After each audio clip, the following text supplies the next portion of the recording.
análisis y la información. En Contacto Directo.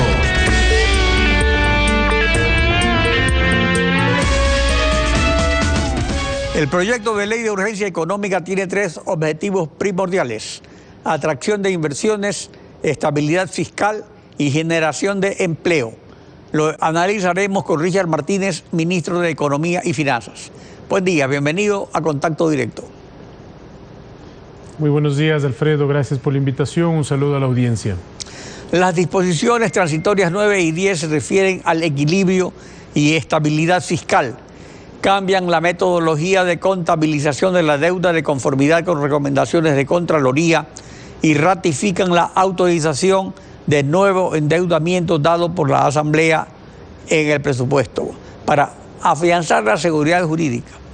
La metodología para establecer la relación deuda-PIB que ordena la ley. ¿Por qué se establece diferida en el reglamento de la ley y no en la misma ley? Muchas gracias, Alfredo. Efectivamente, como usted ha señalado, esta ley tiene como propósito reactivar la producción, reactivar la inversión. ¿Para qué? Para generar más empleo y más oportunidades para los ecuatorianos. Ese es el primer gran objetivo. Y el segundo, como usted bien ha señalado, tiene que ver con la sostenibilidad fiscal. Si me permite, antes de dar paso a su pregunta, me gustaría explicar cuáles son los 3 periodos que estamos planteando en este plan. El primero es un plan de estabilización, luego un plan de convergencia y luego un plan de sostenibilidad de largo plazo. En el de estabilización estamos planteando conceptualmente la necesidad de la reducción del gasto primario sin afectar a los programas sociales para llegar a un equilibrio fiscal primario en los próximos 3 años. Luego de eso, un plan de convergencia para que la deuda, el límite de deuda, se cumpla en los próximos años hasta el 40% de porcentaje de deuda PIB, que se lo está manteniendo. Es decir, temporalmente se rebasa ese límite de deuda, ya está este momento por sobre el 40%, es imposible bajarlo de un momento al otro, entonces estamos planteando un mecanismo de convergencia. Y luego las reglas de estabilización fiscal. Ahora, ¿por qué ponerlo en el reglamento, Alfredo? Porque necesitamos que esto quede bien estructurado con definiciones a nivel internacional. Nosotros no estamos cerrados a que esto pueda estar en la propia ley. Si es que eso surge del debate legislativo, bienvenido. La verdad es que creemos que eso puede ser un aporte dentro del legislativo, porque ya surgió lo que surgió con el decreto 1218, ¿no es cierto? Y esa puede ser una preocupación. Estamos abiertos a recibir esa sugerencia y si lo podemos acotar lo más posible en la ley, bienvenido sea. El tema es que hay ciertos parámetros que consideramos que se pueden discutir de manera más profunda una vez que sea aprobada la ley, pero no estamos cerrados bajo ningún concepto a dejarlo en la ley, estimado Alfredo. Cuando usted se posicionó de ministro, indicó que debía introducirse regulaciones más estrictas sobre la deuda en relación a la capacidad de pago o los ingresos fiscales. ¿Por qué no se lo hace? ¿Eso es todavía lo que falta? Mire, eso se logra justamente, Alfredo, con el plan de estabilización y con el plan de sostenibilidad de largo plazo, porque una vez que lleguemos al equilibrio fiscal primario en los próximos 3 años, las necesidades de financiamiento cada vez van a ser menores y eso va a hacer que el porcentaje de deuda PIB tenga a reducirse. Y en adelante, una vez que tengamos ya cumplida la regla del 40% y del equilibrio fiscal primario, la regla de sostenibilidad, donde se incluye justamente lo que estaba en la nota del plan del Fondo de Estabilización, esa regla de sostenibilidad sostiene que el presupuesto general del Estado no podrá ser aprobado si es que no existe un equilibrio fiscal primario y si no se cumple ese 40%. Entonces, allí está la garantía justamente, Alfredo, para lograr que no nos vuelva a suceder lo que nos ha sucedido y que este momento tiene a las finanzas públicas como se encuentran. Acerca del equilibrio fiscal y el plazo inmediato, el proyecto pretende convalecerlo con una revisión o perdón de intereses, multas y recargos sobre obligaciones atrasadas o impagas con el SRI, el Servicio de Aduanas, la Agencia Nacional de Tránsito, el IES, las empresas públicas y los gobiernos autónomos. Se estima en aproximadamente $600 millones los ingresos que aliviarían el déficit. Lourdes Tibán y Abelardo Pachano al respecto opinaron lo siguiente. Escuchemos.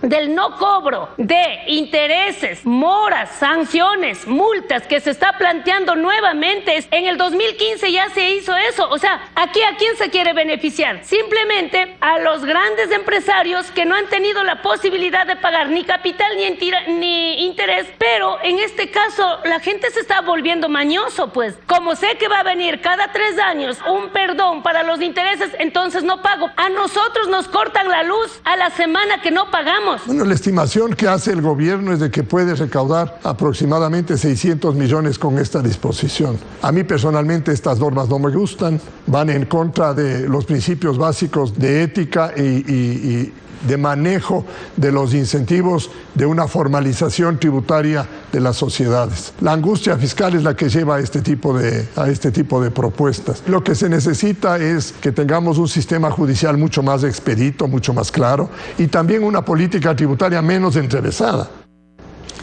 Es vieja la deuda del SRI con la ciudadanía para una reforma a fondo sobre la materia. Se tiene previsto una reforma al sistema. Alfredo, en relación a la remisión, mire, efectivamente esta no es la solución óptima, pero tenemos que entender las circunstancias que vive el país y es por ello que hemos planteado esto como una alternativa. Algo que me parece importante aclarar es que frente a la remisión del 2015, en esta ocasión estamos ampliando los beneficios para que las MIPYMES, sobre todo, puedan tener un plazo más largo de pago, porque muchas veces las microempresas, las pequeñas empresas no tienen la capacidad de las facilidades de pago. Eso lo estamos incluyendo en esta norma. Ahora, importante decir que estos recursos de este momento están en litigio entre el Estado y el contribuyente, es decir, no es que se están condonando las deudas, no hay deudas en firme. Nosotros como Estado vamos a mantener los procesos luego de que pase el periodo de remisión y vamos a defender obviamente los intereses del Estado, pero este es un acuerdo, este momento de mutua conveniencia en el que hay procesos en los que puede ganar el Estado o ganar el privado.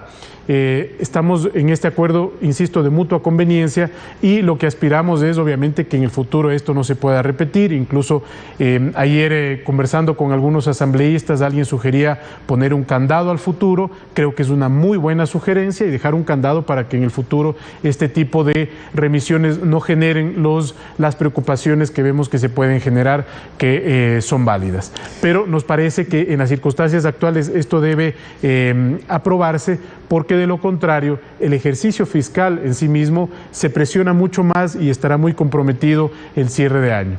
Ahora eso es evidente, pero también es cierto de que se rehuyó siempre reformar el sistema de cobros, porque mucha razón de los atrasos es precisamente el sistema judicial que existe para cobrar, el sistema para tramitar todos estos reclamos, que lo hace engorroso y se presta precisamente para lo que decía Abelardo Pachano, para quienes con falta de ética deliberadamente no paguen para demorar los procesos. Y claro, no se les perdona la deuda, pero sí los intereses, las multas y los recargos. Pero en todo caso, aunque sea necesario inmediatamente. Es sobre esa reforma, efectivamente, digamos. Alfredo. Sí, efectivamente. Mire, tal vez me gustaría a mí distinguir entre lo urgente y lo importante. Hay muchos temas que requieren ser analizados con mucha profundidad, que son extremadamente importantes para el país, y este que usted ha señalado y que sugiere Abelardo es uno de ellos. En este momento esta ley busca reactivar rápidamente la producción, dar alivio a la caja fiscal para poder tener claridad en los próximos meses con algunos instrumentos como este, y también por otro lado estabilizar y sostener las finanzas públicas. Pero hay una serie de reformas que vamos a preparar, no solamente en ese ámbito, mi estimado Alfredo, y lo hemos conversado con la directora general del Servicio de Rentas Internas. El rol de control de la entidad tributaria tiene que mantenerse como una columna vertebral, pero tenemos que modernizar ese control para que no se caiga en una obstaculización, no se caiga en una persecución y más bien que le motive al contribuyente para un pago ágil, para un pago rápido y que impida estar justamente en estas circunstancias de litigios todo el tiempo. El control se mantiene, insisto, como columna vertebral, pero vamos a avanzar hacia una nueva fase de facilitación y de colocación de la administración tributaria hacia estándares internacionales. Cuantitativamente, ¿cuál es el impacto de los incentivos tributarios en la recaudación fiscal en el plazo inmediato?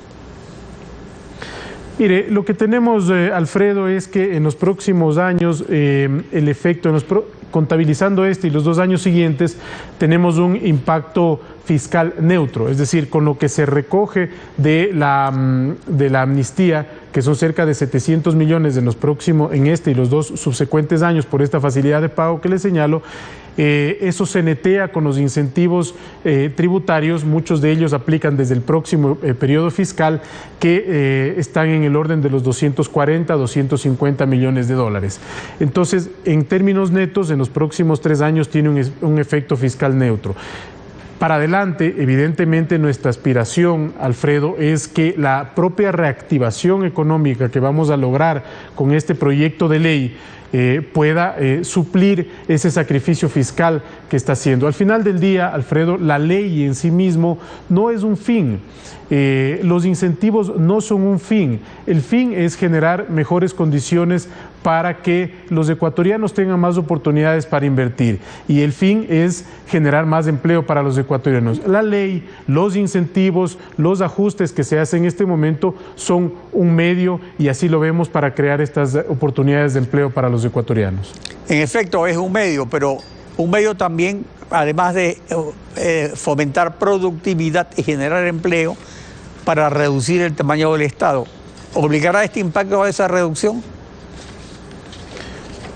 Sin duda, Alfredo, mire, nosotros hemos recibido unas cifras que las hemos calibrado y las hemos ajustado. Mañana tenemos la presencia en la comisión.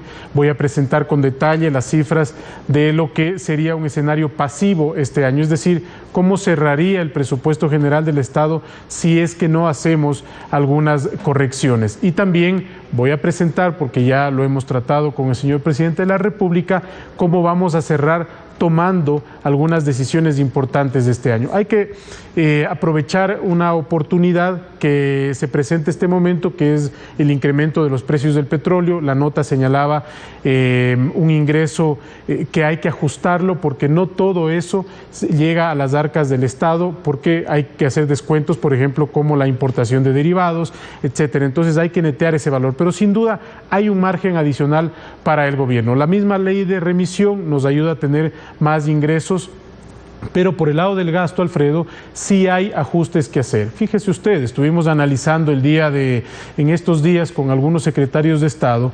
el avance en la disposición presidencial de que los ministerios, salvo excepciones justificadas, tengan 4 asesores en el despacho ministerial. Nos parece que es una cifra sensata, pero lamentablemente todavía hay ministerios que tienen una cifra muy superior de asesores en cada despacho.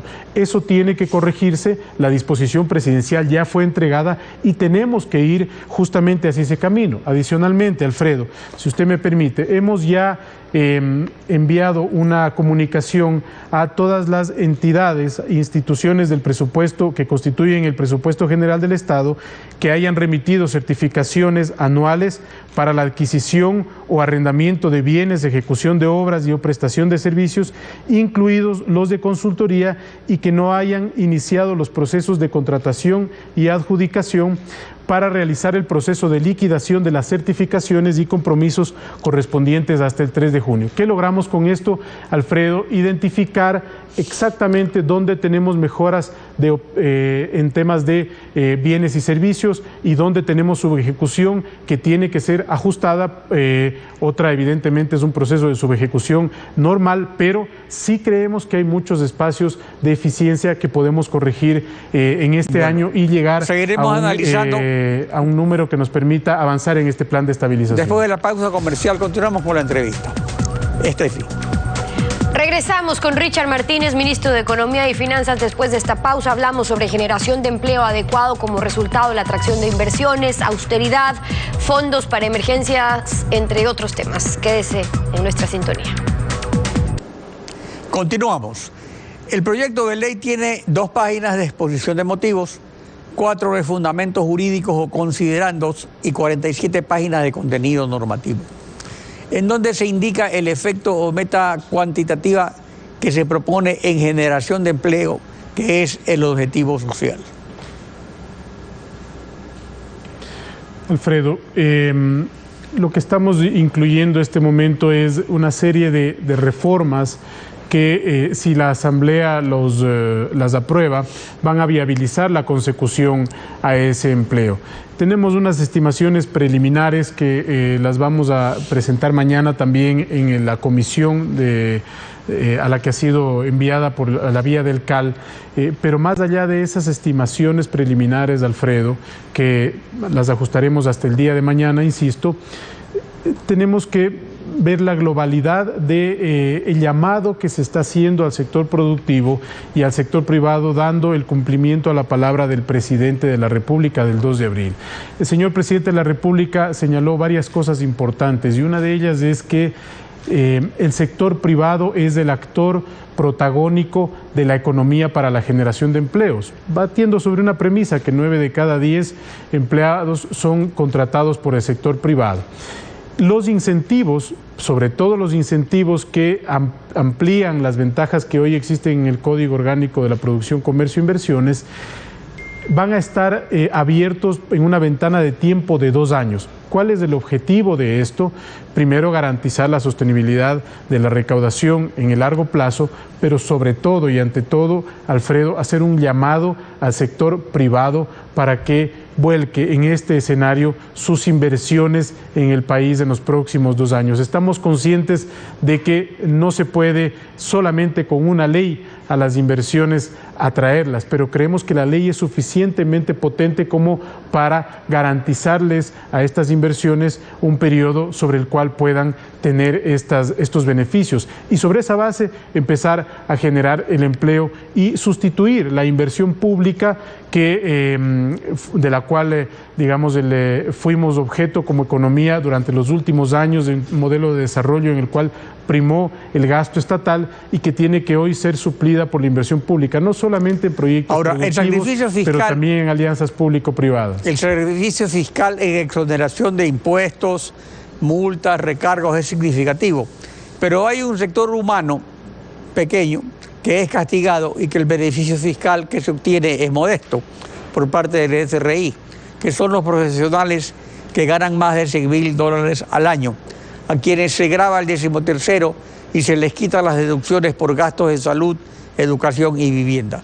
Al respecto, Abelardo Pachano señaló lo siguiente.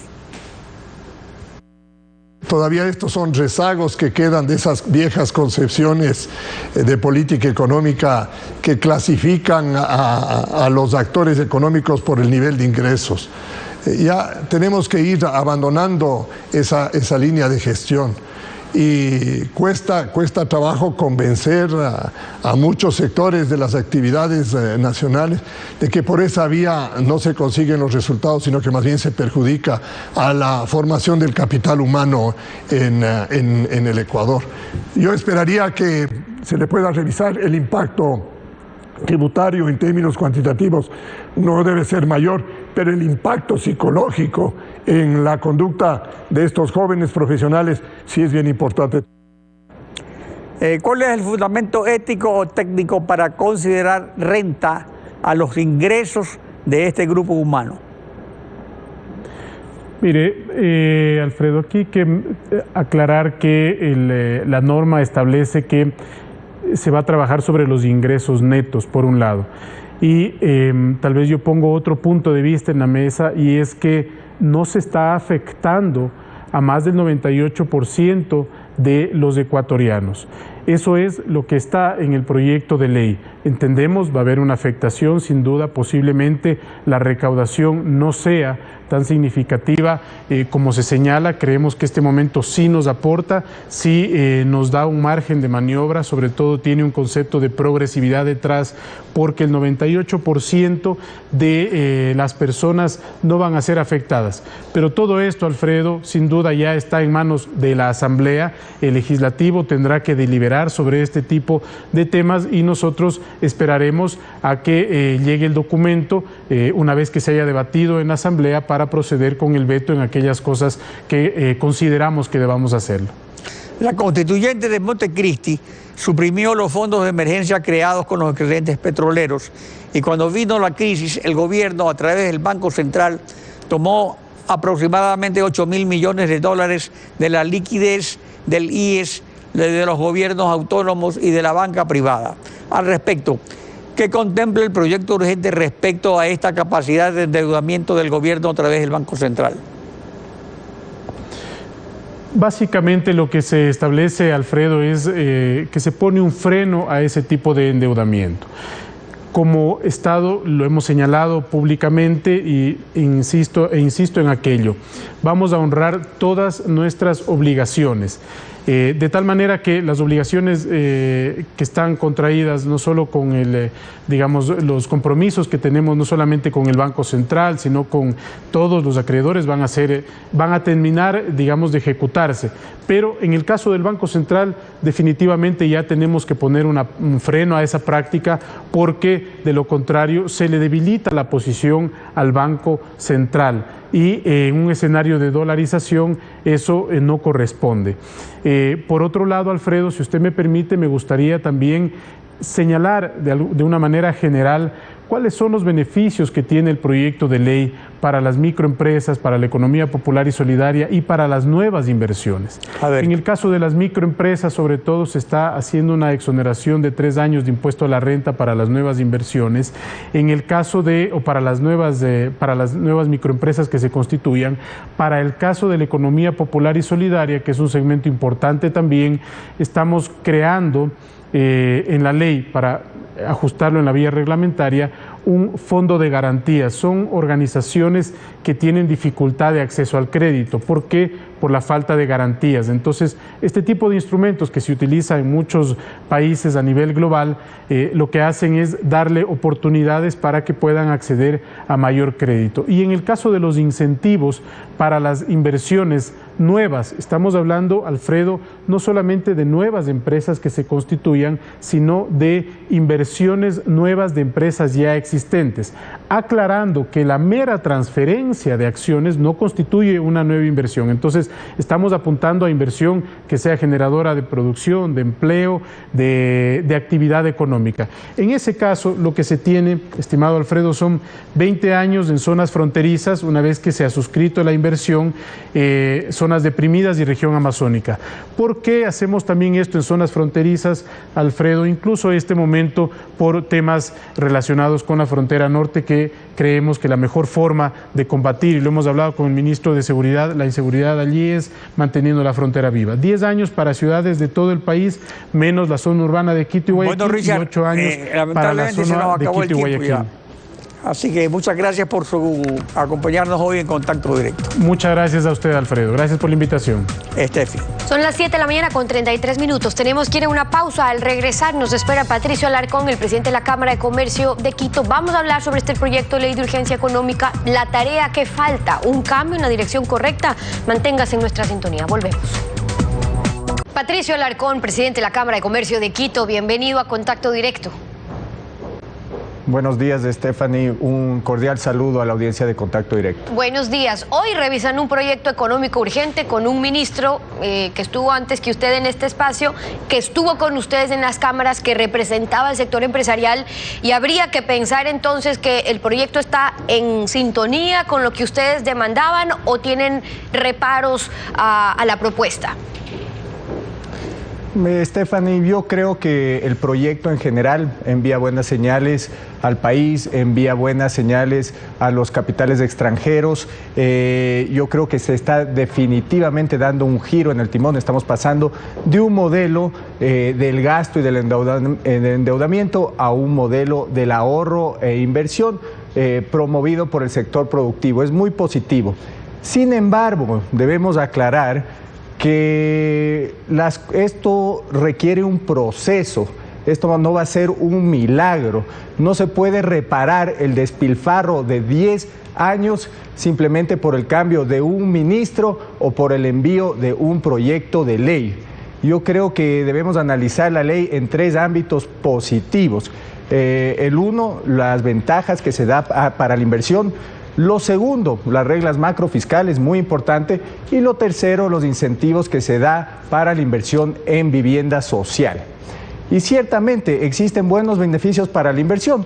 Exoneración del impuesto a la renta en diferentes ciudades con diferentes plazos, muy positivo. Claro, eso lo ven con buenos ojos, pero sobre ese punto, el no pago del impuesto a la renta para las empresas que inviertan en Quito, en Guayaquil por 8 años y para quienes inviertan en el país 10 años, ya en el 2005 se aprobó una ley que proponía más o menos lo mismo, pero no provocó mayor inversión. Sin ir tan lejos, hoy hay un código de la producción que no se lo ha puesto mayormente en práctica, me refiero en cuanto a sus beneficios. Entonces, ¿qué podría hacer que estos incentivos sí logren cambios en cuanto a la inversión? El ministro decía, por ejemplo, ahora, ojo, inversión no significa una mera transferencia. Inversión, ¿cómo va a ser considerado para las empresas una nueva inversión para que puedan verse beneficiados y por ende impulsados a invertir? Mire, hay 2 temas muy importantes en lo que usted acaba de mencionar. Primero, el gran reto del gobierno va a ser comunicar los incentivos que se van a dar por medio del cambio en la ley, por medio de esta ley. Cuando vieron en ese momento, cuando se dieron las reformas al COPSI, no se lo comunicó de una manera agresiva. ¿Por qué? Porque el SRI tenía una cultura netamente recaudatoria. No le interesaba comunicar los beneficios en ese momento del COPSI. En este momento se debe plantear un taller de comunicación agresivo, no solo para los inversionistas locales y no solo para los inversionistas y además para los inversionistas extranjeros.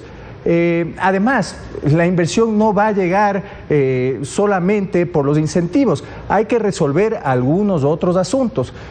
Por ejemplo, se debe clarificar cómo van a quedar los tratados bilaterales de inversión. Se va a permitir el arbitraje internacional. Eso es muy importante.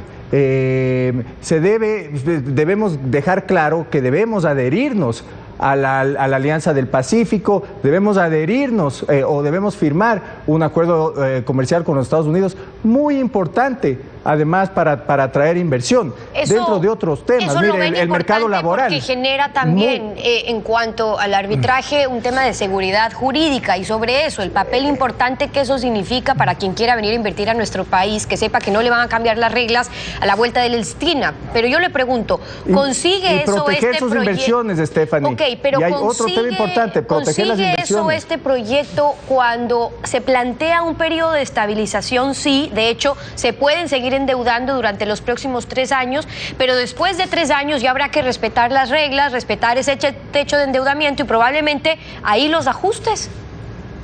Sí, mire, 2 temas. Uno, que primero además se deben solucionar o se deben hacer reformas del Código Laboral. Primero, también para darle competitividad a la empresa privada y promover inversiones dentro del país.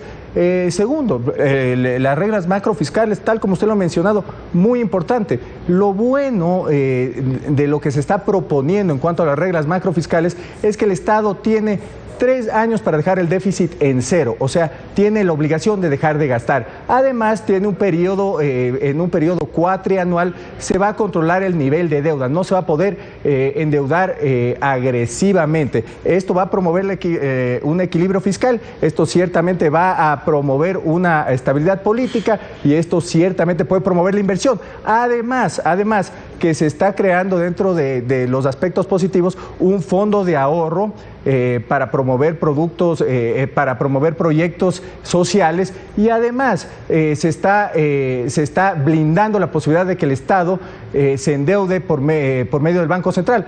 muy positivo. Sin embargo, yo iría más allá, mi sugerencia fuera más allá. Los fondos de ahorro, o por medio de los fondos de ahorro, lo primero que se debe hacer es devolver los dineros que se han tomado también del Instituto Ecuatoriano de Seguridad Social. Esto es muy importante. Además, si es que se está blindando o se está cambiando la ley para que el Estado no pueda adquirir deuda del Banco Central, de una vez lo que se debería hacer es prohibir que el Estado vuelva a tomar recursos del Instituto Ecuatoriano de Seguridad Social. Son dos sugerencias, sobre todo se pueden mejorar estos sobre aspectos. todo con los antecedentes que vimos en los últimos años. Ahora, quizás uno de los temas más importantes para la ciudadanía en sí es que estas iniciativas, que este proyecto, si bien trae beneficios para las empresas, eso se vea traducido en generación de empleo. El proyecto propone, así sea en un grupo humano muy pequeño, un tema discriminatorio en cuanto a la renta para las personas que ganan más de $100,000, por ejemplo, al año. Pero estamos hablando del principio, es decir, seguir bajo esos mismos principios de castigar en lugar de fomentar, es decir, en beneficio a los trabajadores, porque en ese caso no estamos hablando de las empresas, sino de los trabajadores. Y en beneficio de los trabajadores, ¿cómo creen que esto sí se podrá ver traducido en mayor generación de empleos? Mire, eliminar las deducciones, gravar impuestos a los salarios al 13º, al 14º sueldo sobre un ingreso de $100,000, volvemos a los conceptos equivocados. Esto básicamente castiga el éxito y además va en contra de los principios de igualdad en materia tributaria, entonces yo no creo que eso pase por la Asamblea. Ese para mí es un punto que se resolverá en la Asamblea, no creo que pase por así decirlo, no lo veo como un punto tan importante además. Y la recaudación es mínima, Estefi. Patricio Alarcón es presidente de la Cámara de Comercio de Quito, nos ha acompañado aquí en Contacto Directo, como siempre, gracias por haber estado con nosotros. 7:45, concluimos así esta emisión y agradeciéndoles a ustedes por su confianza y sintonía. Alfredo, nos volvemos a encontrar mañana. Mañana continuamos rayando la desinformación en Contacto Directo. Buenos días.